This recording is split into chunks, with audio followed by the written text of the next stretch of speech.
Aduh, yang sudah bergabung silahkan buka kameranya ya.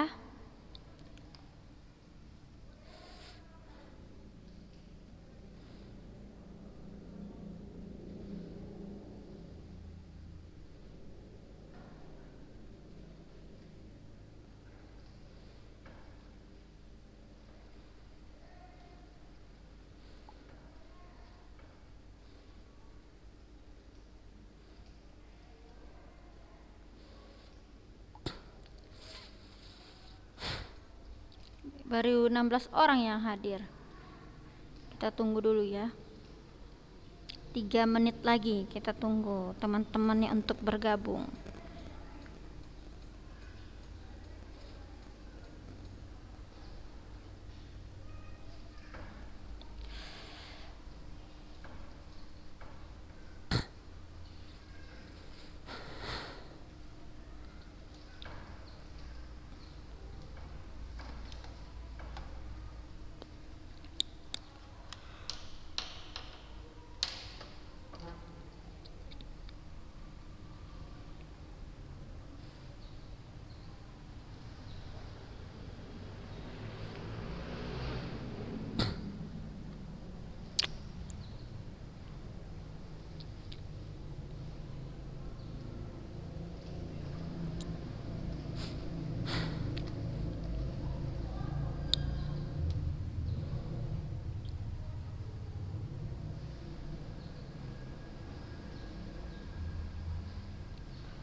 Oke.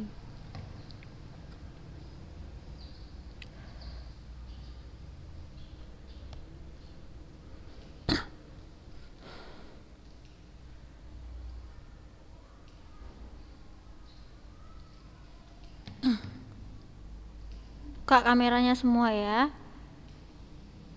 Dewi Sofiana, Nur Hidayah, buka kameranya. Udah.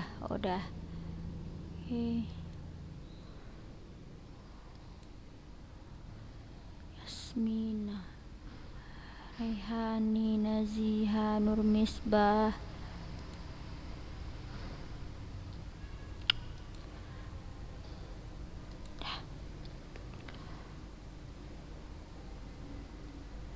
Oke, bismillah. Assalamualaikum warahmatullahi wabarakatuh.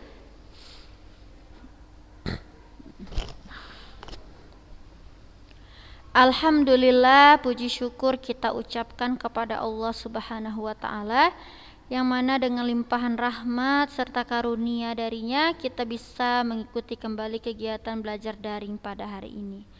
Anak-anak ustazah, alhamdulillah kita diberikan kemudahan, diberikan kesehatan sehingga kita bisa melanjutkan kembali materi bahasa Indonesia kita pada hari ini setelah libur panjang ya, selama 2 minggu ya. Tentunya harus punya semangat baru untuk semester ini. Maksudnya ya harus jadi lebih baik lagi lah untuk di semester ini. Tingkatkan terus kemampuan Ananda, jangan pantang menyerah kan gitu. Jadi kita harus berkaca ke semester yang di semester yang lalu ya, apa yang kurang di semester lalu kita evaluasi ya, kita sadari bahwasannya ya kita memang harus melakukan perubahan, kita harus bergerak ya. Baik anak-anak ustazah, apa kabar anak kelas 11A?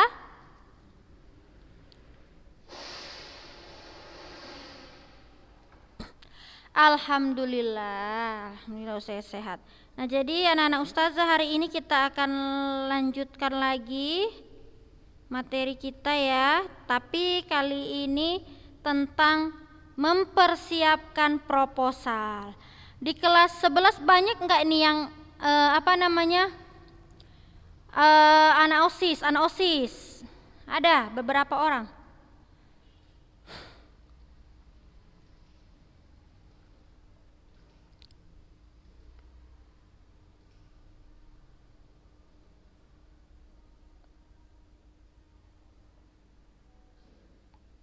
Hah? Siapa yang anak OSIS ini kelas 11?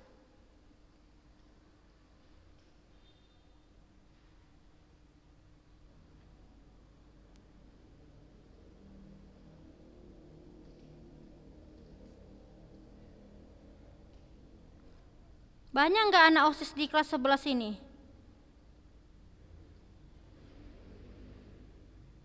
Banyak ya. Oke. Ya, contohnya ada Sofi Rambe, ada si Rahadatul juga anak OSIS kan? Kan banyak kali anak OSIS di situ. Ini berkaitan ini loh sama kegiatan OSIS. Ya. Syarat tercapainya acara itu harus ada proposal. Pernah buat proposal anak OSIS? Siapa biasa yang pernah buat?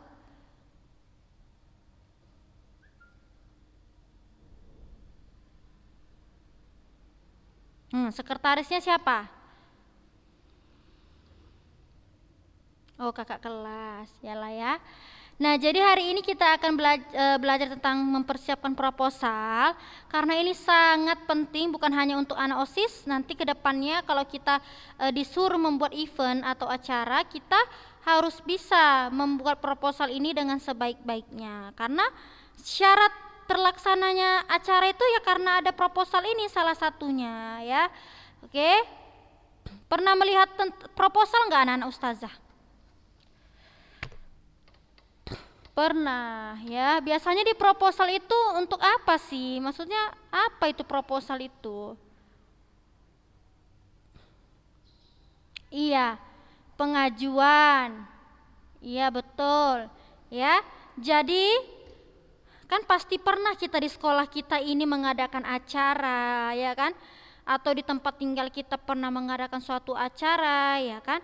Kita membutuhkan yang namanya proposal. Jadi proposal itu adalah rencana, catat ini nanti ya, rencana kegiatan yang dituliskan dalam bentuk rancangan kerja yang akan dilaksanakan. Nih. Jadi proposal adalah rencana kegiatan yang dituliskan dalam bentuk rancangan kerja yang akan dilaksanakan. Catat ya.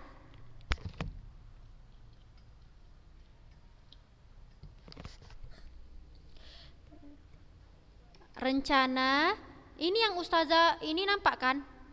Rencana kegiatan yang dituliskan dalam bentuk rancangan kerja yang akan dilaksanakan. Ada, nampak nggak di monitor kalian itu? Udah, silahkan tulis dulu ya. Oke, udah ya, udah siap. Nah, kita lanjutkan. Apa tujuan dibuatnya suatu proposal itu, ya kan? Ya kalau kita membuat acara aja lah. Emang pesta ya kan, pesta nikahan iyalah nggak apa-apa nggak pakai proposal. Tapi kalau dianya acara-acara penting yang mana melibatkan apalagi tokoh-tokoh ternama kan seperti itu ya, harus kita buat rancangannya, kegiatannya seperti apa, apakah memang kegiatan tersebut bermanfaat atau tidak, karena proposal ini kan untuk kita ajukan ke atasan apakah disetujui kan atau tidak rencana kita tersebut. Oke, jadi rencana tersebut harus dituliskan agar pihak yang berkepentingan dapat memahami dengan baik, memberikan izin dan menyumbangkan dana supaya kegiatan tersebut bisa terlaksana. Yang pasti ini yang penting ya kan, menyumbangkan dana ya kan. Iya OSIS. Benar nggak OSIS? Hah? Iya kan?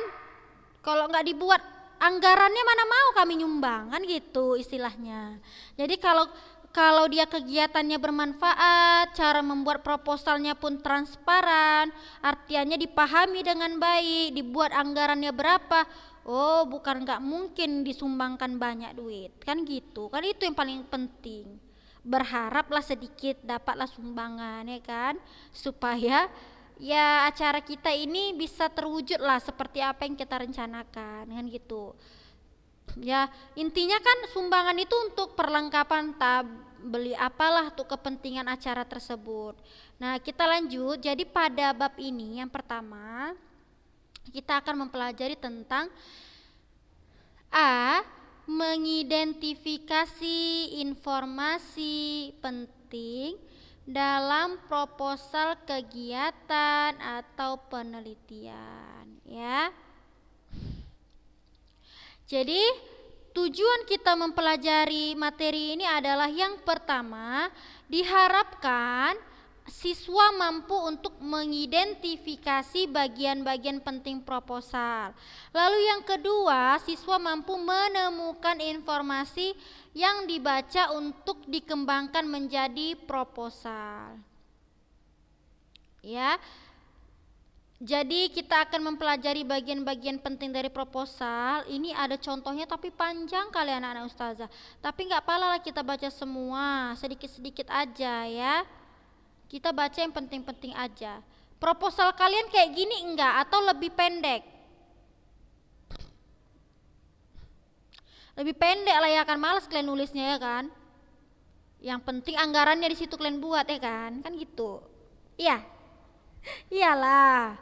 Iya ngapain panjang-panjang ya kan. Penting kan singkat, padat, jelas, terperinci dengan baik kan gitu.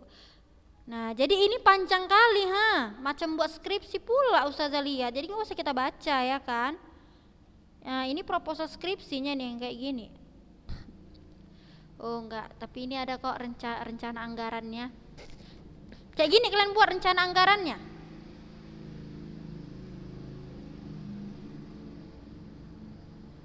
Pernah buat kayak gini anak OSIS?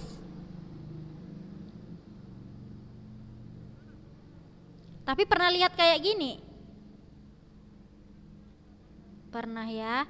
Coba kita lihat ada yang lebih. Ini proposal mau skripsi nih kalau yang kayak gini. Nah, kita lihat aja yang lebih ini. Atau kita nggak usah pakai teks dulu aja lah ya. Ada dia anggaran kemarin ustazah baca. Gini aja lah ya, ustazah mau anak OSIS pernah melaksanakan kegiatan apa ya? Kelas meeting ya? Kelas meeting itu pakai proposal atau enggak kemarin?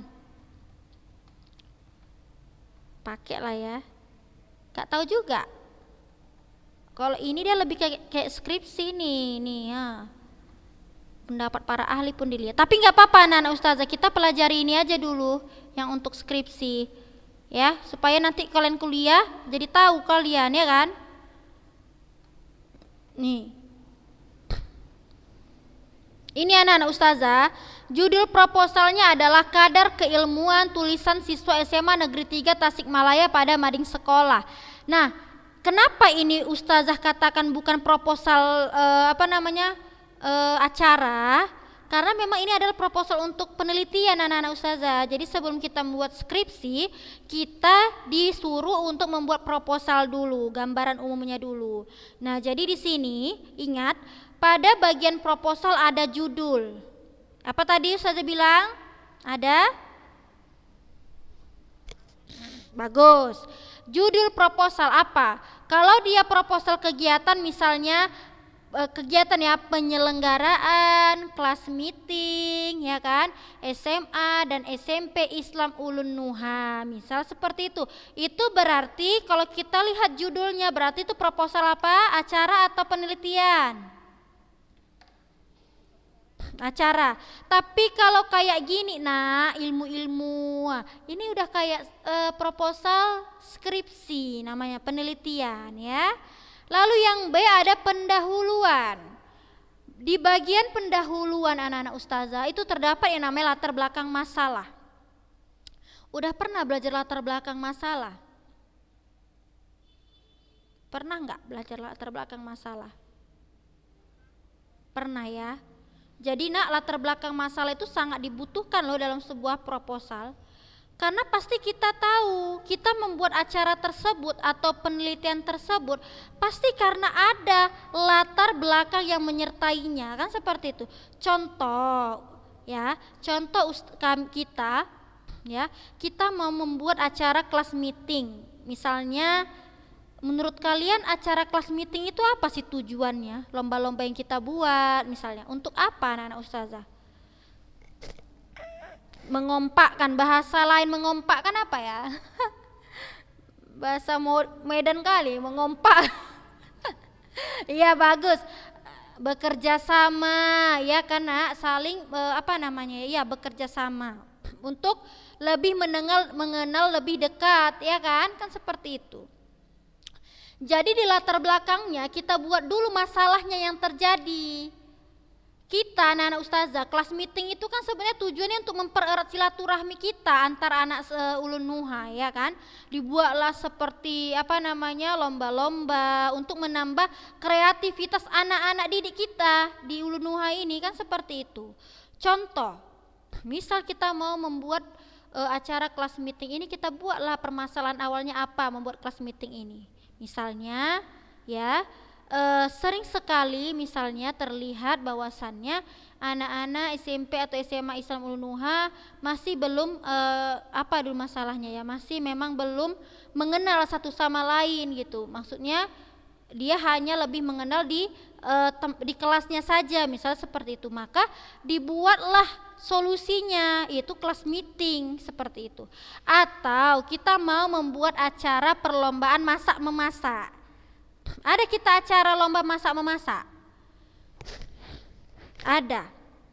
Apa kalimat dia tujuan masak memasak itu untuk anak-anak sekolah?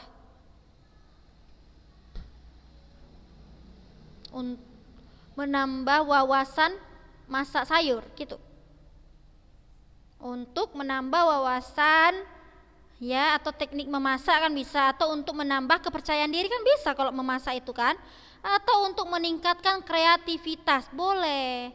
Kita buat seperti ini dalam rangka meningkatkan kreativitas siswa-siswi Ulun Nuha misalnya kan. Maka Sekolah Islam Ulun Nuha, atau oleh karena itu Sekolah Islam Ulun Nuha mengadakan acara atau perlombaan masak memasak yang bertema umbi-umbian misalnya seperti itu ya kan, ecek-eceknya kayak gitu. Tapi memang betul itu kayak gitu ya. Sekarang karena ini bukan proposal acara, nggak apa-apa lah ya, karena ini penting untuk kalian kuliah. Kita lihat latar belakangnya ya.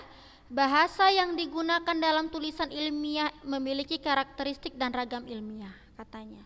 Tapi nggak usah ustazah yang baca, capek juga ya kan. Maksudnya murid lah kita suruh ya. Coba Hania Salma dulu, baca dulu yang latar belakang masalah biar tahu kita. Hania Salma.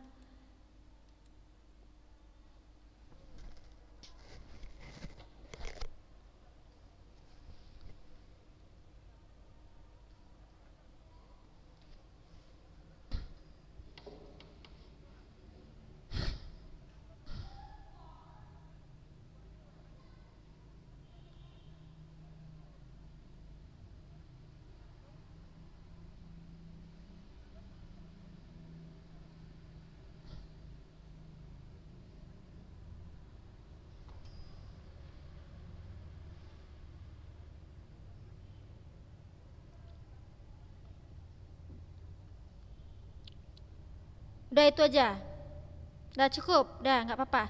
Kalian bisa nggak menemukan di sini kenapa sih tujuan proposal ini dibuat gitu, penelitian ini dibuat karena apa sih sebenarnya masalahnya?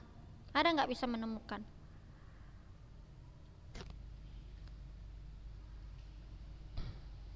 Kan latar belakang masalah. Nah, jadi sebenarnya penelitian itu dilakukan karena ada masalah. Coba bisa kalian temukan masalah di sini yang mau dikupas tuntas? Ada? Ayolah jawab. Ini penting loh untuk kalian ke depan. Contoh ya ini ya, contoh ya. Ustazah mau meneliti anak kelas 11. Anak kelas 11, ustazah mau meneliti kemampuan siswa atau siswi kelas 11 SMP Islam Ulun Nuha terhadap materi unsur intrinsik cerpen misalnya seperti itu. Ustazah mau meneliti itu tentang ustazah mau tahu kemampuan anak kelas 11 dalam menganalisis unsur intrinsik cerpen.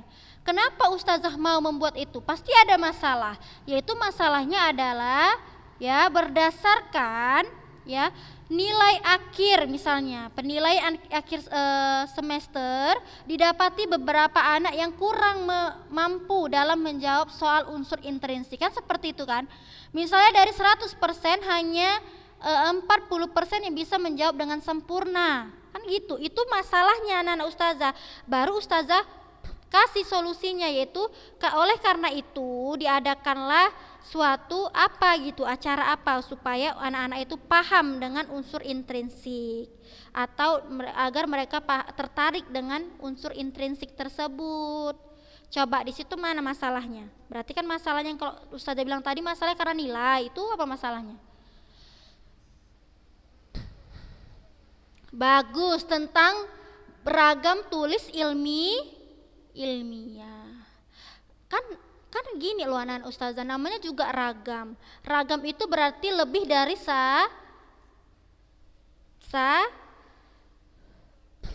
iya, lebih dari satu. Jadi di sini istilahnya penelitian tentang kadar keilmuan yang dimiliki siswa dalam hal menulis, ya kan, pada mading sekolah, kan gitu. Karena ragam ilmiah itu banyak, kan seperti itu. Otomatis anak-anak pun juga banyak juga pilihannya seperti itu. Apakah ragam ilmiah yang dia pilih berupa baku ataukah hanya bahasa yang biasa, kan seperti itu.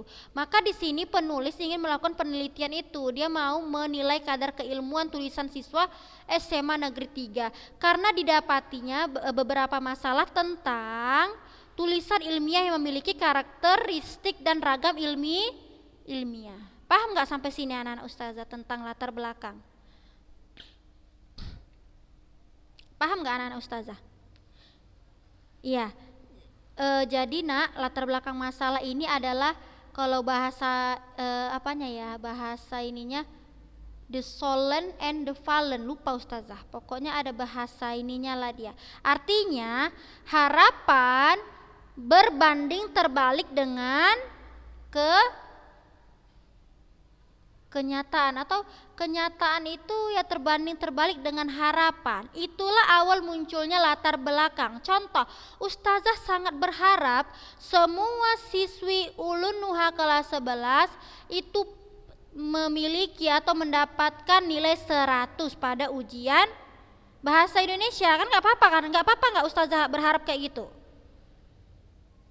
Nggak apa-apa. Ustazah mau buat karya ilmiah, ya, tetapi masalahnya di bawah itu hanya misalnya 50% yang mendapatkan nilai 100. Berarti itu masalah nggak buat Ustazah? Masalah nak, nanti kalian meneliti, kalau kalian melakukan penelitian nanti kalian kuliah itu kayak gitu juga anak-anak Ustazah. Masalah berarti Ustazah mau cari solusinya, Ustazah buatlah proposal. Ustazah mau buat apa nih, penelitian apa untuk anak-anak Ustazah supaya mereka paham, dapat nilai 100 semuanya, kan gitu. Jadi masalahnya adalah dari 100% hanya 50% yang mendapatkan nilai 100. Oke ya, paham ya latar belakang ya. Jadi anak-anak Ustazah untuk pemula nggak apa-apa latar belakang itu pendek aja, nggak usah dipaksakan ya. Nah baru dibuatlah tujuannya ini. Nah ini penting ini. Sehubungan dengan hal itu, untuk mengetahui kadar keilmuan tulisan siswa maka perlu dilakukan kajian terhadap karya ilmiah yang dibuat siswa SMA Negeri 3 Tasikmalaya. Untuk itu kajian atau penelitian dengan judul kadar keilmuan penting untuk dilakukan. Rencana kegiatan ini dituangkan dalam proposal penelitian. Sesudah ada latar belakang anak-anak Ustazah, masuklah kita ke perumusan masalah. Udah tahu apa itu rumusan masalah? Pernah lihat kan proposal kan? Tahu rumusan masalah itu apa? Enggak, tapi pernah lihat. Iya yang mau dipecahkan. Misalnya ini, anak-anak Ustazah untuk yang baru membuat proposal, baru belajar, nggak apa-apa lo nggak banyak kayak gini. Ini kan udah ahli kali, udah sampai 5. Buat aja 2 biji, boleh kok ya. Misalnya bagaimanakah kadar keilmuan isi tulisan, atau B, bagaimanakah kadar keilmian tulisan para siswa gitu, boleh ya. Boleh 2 aja gitu. Lalu tujuan penelitian, untuk apa tujuan itu untuk apa acara itu dibuat atau penelitian itu dibuat, misalnya untuk mengetahui kadar keilmiahan atau untuk mengetahui kemampuan peserta didik, bisa kan gitu anak-anak Ustazah? Bisa kan? Untuk mengetahui kemampuan kreativitas peserta didik, kan gitu. Buat 2 aja udah cukup, nggak usah Pak sampai segini ya. Lalu ada kontribusi penelitian.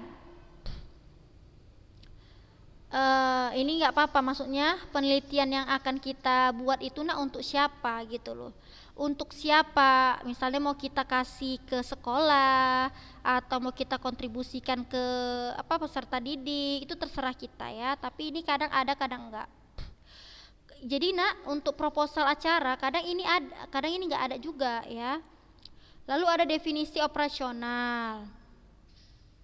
Nah, ini juga nggak apa-apa kalau nggak ada. Nah, kalian udah tahu tentang tinjauan pustaka? Ini sangat penting ini, tinjauan pustaka. Belum ya.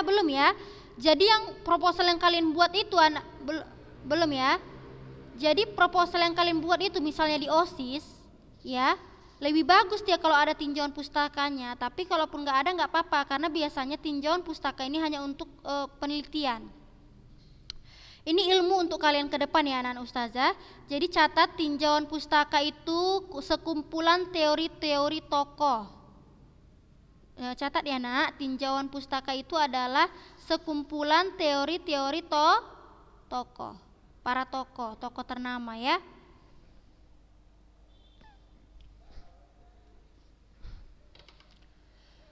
Udah nak, udah selesai nyatatnya. Jadi tinjauan pustaka adalah sekumpulan teori para tokoh seperti itu. Jadi biar nggak bingung kalian nanti. Udah anak-anak ustazah, sudah? Udah ya anak-anak ustazah. Kalian lihat di monitor ada kata Davis, nama Davis? Ada.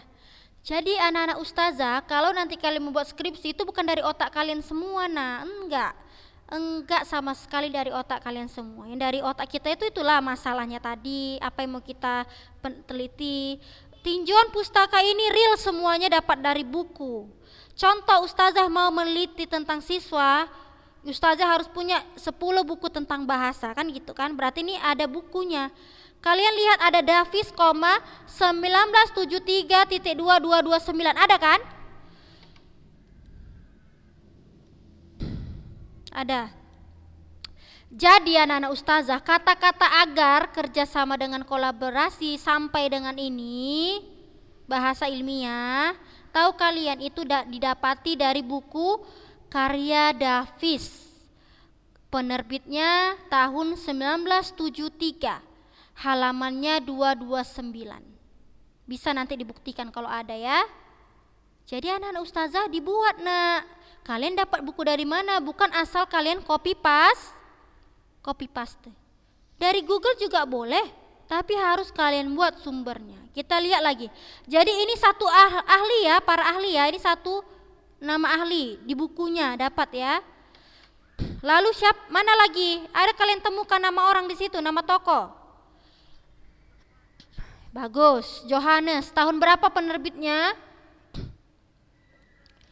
Bagus, misalnya kalian buktikan boleh kok ada buku kalian di rumah. Lalu halamannya berapa?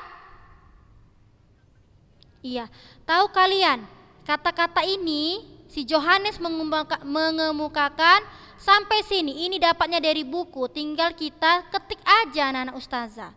Jadi biar tebal skripsi kalian.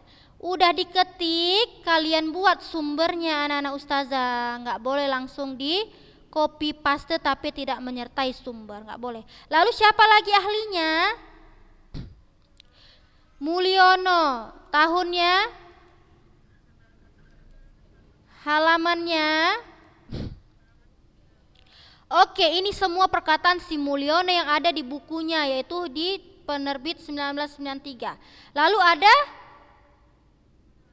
Iya, ini semua kata-kata dia ada di bukunya, boleh nanti dibuktikan kalau kalian ada bukunya. Lalu ada Badudu,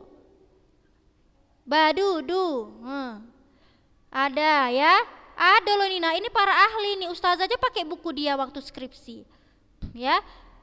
Dah, jadi ini tahu, ini dia menjelaskannya. Jadi kalau nanti kita buat skripsi nak, belilah kalian buku bekas saja nggak apa-apa, 10 kalian harus ada buku.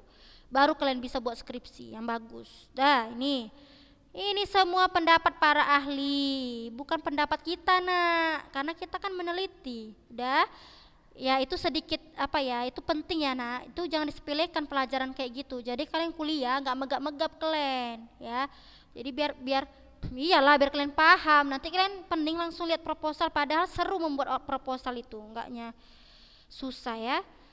Oke, ini kalau di proposal acara ada kan kegiatannya kan, runtutan kegiatannya ada kan, ada nggak? Ada. Terus juga ada ini kan, pasti ada lah, inilah ditunggu-tunggu ya kan. Ya kan? Ada nggak? Oke, kalau gitu waktunya kan udah habis. Jadi minggu depan kita mau belajar tentang daftar pustaka. Boleh nggak siapkan satu buku? Minggu depan ya, satu buku terserah. Kita mau buat daftar pustaka besok, minggu depan. Ustazah pilih orangnya ya. Siap ya? Terserah kalian lah, asal jangan buku novel kalian pilih. Iya, buku bahasa Arab boleh, pengetahuan boleh, terserah ya. Oke ya, anak-anak ustazah. Jadi ustazah rasa cukup ya materi kita untuk hari ini. Mudah-mudahan dapat dipahami apa yang ustazah jelaskan. Ustazah mohon maaf apabila ada kesalahan pengucapan atau penyampaian. Sekian dari ustazah. Assalamualaikum warahmatullahi wabarakatuh.